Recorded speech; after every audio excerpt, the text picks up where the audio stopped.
Friends, welcome back to my YouTube channel UPSC education point. आज आपकी class polity की है, चैप्टर नंबर 2। आज हम चैप्टर नंबर 2 पढ़ेंगे। चैप्टर नंबर 1 हमारा कंप्लीट हो चुका है। आज से चैप्टर नंबर 2 स्टार्ट करेंगे। आपकी ज्योग्राफी की भी वीडियो डल रही है और प्लस पॉलिटी की भी, दोनों साथ में चल रही है। ठीक है, अब चलिए स्टार्ट करते हैं। आपको पता है क्लास 9 की है, चैप्टर नंबर 2 क्या है? संविधान निर्माण। संविधान का कैसे निर्माण हुआ, इस पे आज हम चर्चा करेंगे। तो नेल्सन मंडेला पर गोरों की दक्षिण अफ्रीका की सरकार ने देशद्रोह का मुकदमा चलाया था।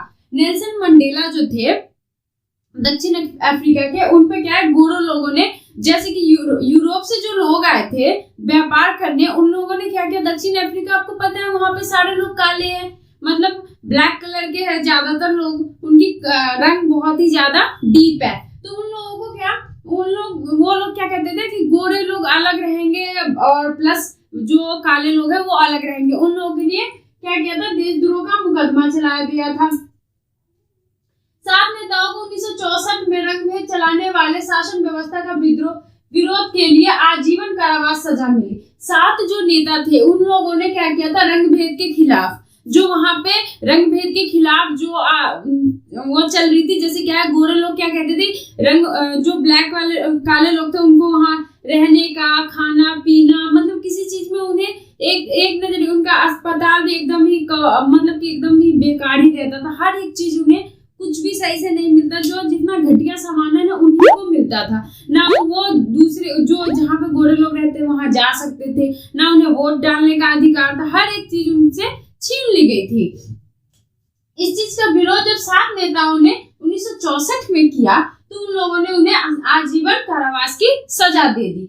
28 वर्ष तक दक्षिण अफ्रीका के सबसे बड़ी द्वीप रोबेन द्वीप में कैद रखा गया। दक्षिण अफ्रीका का जो रोबेन द्वीप है बहुत ही भयानक जेल है, उसमें 28 वर्षों तक नेल्सन मंडेला को और जो 7 और नेता थे उन लोगों को कैद रखा गया।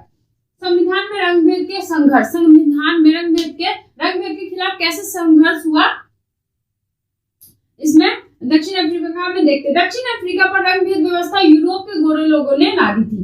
दक्षिण अफ्रीका पर रंगभेद का जो व्यवस्था था वो किसने ला दी थी? तो यूरोप के लोगों ने ला दी थी। वो व्यापार करने आए थे। 17वीं और 18वीं सदी में व्यापक व्यापार करने आए यूरोप की कंपनी ने दक्षिण अफ्रीका को भारत की तरफ से गुलाम रखा। 17 से 18वीं सदी जो थी उसमें क्या है कि दक्षिण अफ्रीका में यूरोप के लोग व्यापार करने आए थे, तो उन लोगों ने क्या किया था, उन्हें गुलाम बना दिया था। जैसे हमारा इंडिया गुलाम था, ब्रिटिश ने हमारे इंडिया को गुलाम बना के रखा था। 1947 में जब हमारा देश आजाद हुआ था तब वो लोग इंडिया को छोड़ के गए थे, वैसे ही यहाँ पे यूरोपियों ने उन्हें गुलाम बना लिया था। ठीक है, उन लोगों को वोट देने का भी अधिकार नहीं था। जो इन लोगों ने गुलाम बना लिया, तो दक्षिण अफ्रीका के जो काले लोग, जो भी उन लोगों को रंगभेद के खिलाफ जो थे, उन लोगों को वोट डालने का भी अधिकार नहीं था। कुछ भी अधिकार उन्होंने नहीं दे रखा था। 1950 में ये लोग विरोध शुरू कर दिया। 1950 में क्या किया, जो रंगभेद के खिलाफ जो उन लोगों ने उनके ऊपर अत्याचार किया था, उसके खिलाफ दक्षिण अफ्रीका के लोगों ने क्या किया, विद्रोह शुरू कर दिया। जब विद्रोह शुरू हुआ तो बहुत ही ज्यादा भयानक में उन लोगों ने विद्रोह किया। तो उन लोगों ने क्या कहा कि इस विद्रोह को हम रोक तो सकते नहीं है। उन्होंने कहा कि हमारे लिए यही सही है कि हम लोग इन्हें छोड़ दें, इन्हें आजाद कर दें। संगठन अफ्रीकन नेशनल कांग्रेस के झंडे तले एकजुट हुए। संगठन अफ्रीका के नेशनल कांग्रेस जो थे वो सब एकजुट हुए। मजदूर संगठन और कम्युनिस्ट पार्टी सभी इसमें शामिल हुए रंगभेद के खिलाफ संघर्ष में। ठीक है, एक नए संविधान की ओर। जब वो लोग एक नए संविधान की ओर गए, जब संघर्ष बढ़ा तो यूरोपियों ने समाप्त कर दिया। उन लोगों को जो भी उन लोगों ने गुलामी की थी, उन्होंने कहा कि ठीक है, आप तुम लोग जैसे हम लोग रहते हैं, हर एक चीज हक देते हैं, अब हम लोग तुम्हें आजाद करते हैं। जो लोग 28 वर्षों तक जेल में थे उन्हें भी आजाद कर, जो नेल्सन मंडेला जो थे सर, उनको भी आजाद कर दिया था। अब जो भी और भी लोग थे उन्हें भी आजाद कर दिया गया। 26 अप्रैल 1949 को दक्षिण अफ्रीका गणराज्य बना। दक्षिण अफ्रीका कब गणराज्य बना, देश आजाद वहां कब हुआ?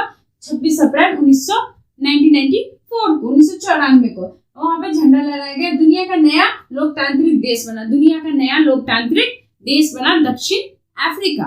आपको इतना समझ में आ गया कि गोरे लोगों ने दक्षिण अफ्रीका पर गुलाम बना लिया था, जैसे इंडिया पे बना था वैसे ही। 2 वर्षों तक चर्चा के बाद संविधान बना, वैसा संविधान अभी तक नहीं बना है। 2 वर्षों तक दक्षिण अफ्रीका के संविधान को बनाने में कितना टाइम लग गया, 2 वर्ष लग गया। वैसा संविधान आज तक नहीं बना है। नागरिकों का व्यापक अधिकार मिला। नागरिकों क्या है व्यापक अधिकार, मतलब बहुत सारे अधिकार नागरिकों के लिए जो सही है वो अधिकार उन्हें इस संविधान में दिए गए थे। दक्षिण अफ्रीका का प्रस्तावना बहुत ही व्यापक ढंग से व्यक्त करती है। दक्षिण अफ्रीका का जो प्रस्तावना है जो वो क्या है व्यापक ढंग से, मतलब सही तरीके से व्यक्त करती है। सभी लोग के लिए प्रेरणा है, ये पूरी दुनिया के लिए और हम सभी के लिए ये एक प्रेरणा है।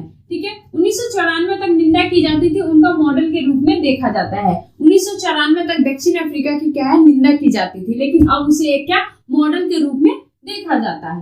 हमें संविधान की जरूरत क्यों है, हमें संविधान की जरूरत क्यों है, इस पे आज डिस्कस करते हैं। संविधान लिखित रूप का एक किताब है। संविधान क्या है, एक लिखित रूप का किताब है जिसे देश में रहने वाले सभी लोग मानते हैं।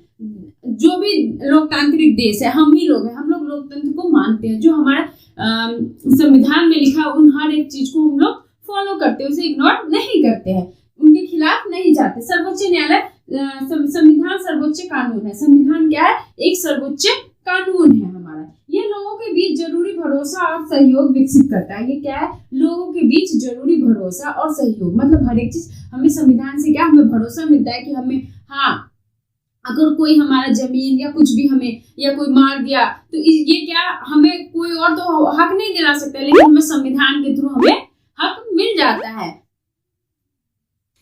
सरकार का गठन फैसले लेने का अधिकार होगा और नागरिकों के क्या अधिकार होंगे। सरकार का गठन करना हर एक अधिकार और नागरिकों के लिए क्या सही है, सारे कुछ संविधान में सही से लिखा हुआ है। अच्छे समाज का गठन लोगों का आकांक्षाओं को व्यक्त करता है। अच्छे समाज का गठन क्या है, लोगों की आकांक्षाओं का। अगर अच्छा समाज हम बनाएंगे तो उससे क्या है, हमारा समाज विकसित करेगा।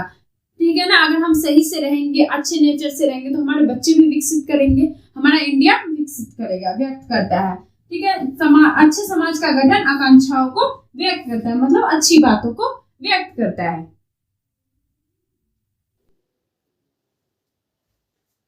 अब देखते हैं भारतीय संविधान का निर्माण रास्ता। ठीक है, 1928 में मोतीलाल नेहरू ने अपने कांग्रेस के 8 अन्य सदस्यों के साथ भारत का एक संविधान लिखा। मोतीलाल नेहरू जो थे वो 8 अन्य सदस्यों के साथ भारत के संविधान लिखे। 1931 में कराची में हुए भारतीय राष्ट्रीय कांग्रेस के अधिवेशन में ये प्रस्ताव पत्र रूपरेखा रखी गई है। 1931 में कराची के जो भारतीय राष्ट्रीय अधिवेशन है, कांग्रेस अधिवेशन है, उसमें यह प्रस्ताव का रूपरेखा रखी गई है संविधान का। ठीक है, संविधान में सार्वभौम बेशक मताधिकार, स्वतंत्रता और समानता का अधिकार और अल्पसंख्यकों के अधिकार की रक्षा की बात कही गई है। संविधान में किस किस चीज की रक्षा की अधिकार की बात कही गई है, तो संविधान में सार्वभौम बेशक अधिकार, मताधिकार, स्वतंत्रता, समानता का अधिकार और अल्पसंख्यकों के अधिकारों के बात कही गई है। हमारे रक्षा की, हमारी स्वतंत्रता की, हमारे बेशक सार्वभौम सबकी रक्षा की बात कही गई है। 1937 के बाद ब्रिटिश शासन वाले भारत प्रादेशिक असेंबलियों के रक्षा की बात कही गई है। 1937 के बाद से जो भी असेंबली होते हैं उन सबकी रक्षा की बात कही गई है। जो हमारा संविधान है वो ज्यादातर किस चीज लिया गया, हमारा 1937 में जो हमारा रूपरेखा रखा गया था उससे लिया गया है। ठीक है, और उसी से ज्यादातर संविधान बनाया है। और जो हमारा संविधान है क्या सभी देशों से प्रेरणा लेकर बनी हुई है, हर देशों से कुछ न कुछ लिया गया है हमारे संविधान में। ठीक है, संविधान सभा नामिक विशाल दस्तावेज को लिखने का काम करती है। संविधान सभा जो है नामिक विशाल दस्तावेज को लिखने का काम करती है, उसे संविधान सभा कहते हैं। संविधान सभा जो हर एक चीज नाम में, मतलब जो हमारे इंपॉर्टेंट चीजें होते हैं वो संविधान सभा में लिखे जाते हैं। संविधान सभा के लिए जुलाई 1946 में चुनाव हुए थे। संविधान सभा के लिए कब चुनाव हुए थे, 1946 में चुनाव हुए थे। पहली बैठक 1946 में हुई थी, उसी के बाद भारत पाकिस्तान अलग हो गया था। 1946 में जब संविधान सभा की बैठक हुई थी उसी के बाद भारत और पाकिस्तान दोनों अलग हो गए थे। संविधान लिखने वाली सभा 299 सदस्य थे। संविधान लिखने की जो सभा थी उसमें कितने लोग सदस्य थे, तो 299 26 नवंबर 1946 को पूरा कर लिया गया। 26 नवंबर 1946 को हमारा संविधान पूरा कर लिया गया था, मतलब लिख के रेडी हो चुका था। लेकिन लागू कब हुआ? 26 जनवरी 1950 को लागू हुआ, जिसे हम 26 जनवरी 1950 को लागू हुआ। ठीक है। 1931 में यंग इंडिया में संविधान से आईने अपेक्षा के बारे में लिखी गई थी। 1931 में यंग इंडिया में हमारे संविधान के बारे में लिखा गया था। संविधान की शुरुआत उद्देशिका के साथ होती है। प्रस्तावना, संविधान की शुरुआत किस चीज से होती है? उद्देशिका यानी कि प्रस्तावना से संविधान की शुरुआत होती है। ठीक है। प्रस्तावना को क्या कहते हैं? संविधान की आत्मा भी कहा जाता है। ठीक है गाइस, इसकी सिर्फ एक उद्देशिका के बारे में जो पूरी डिटेल्स होती है हमारे क्या क्या है, संप्रभुता, इन सब के बारे में जो भी है वो मैं आपको नेक्स्ट वीडियो में छोटी सी वीडियो बना दूंगी, उसमें मैं आपको पूरी डिटेल में बता दूंगी। ठीक है गाइस, अगर आपको चैप्टर समझ में आ रही हो तो प्लीज लाइक करें, सब्सक्राइब करें एंड ज़्यादा से ज़्यादा शेयर करें। Thank you so much guys.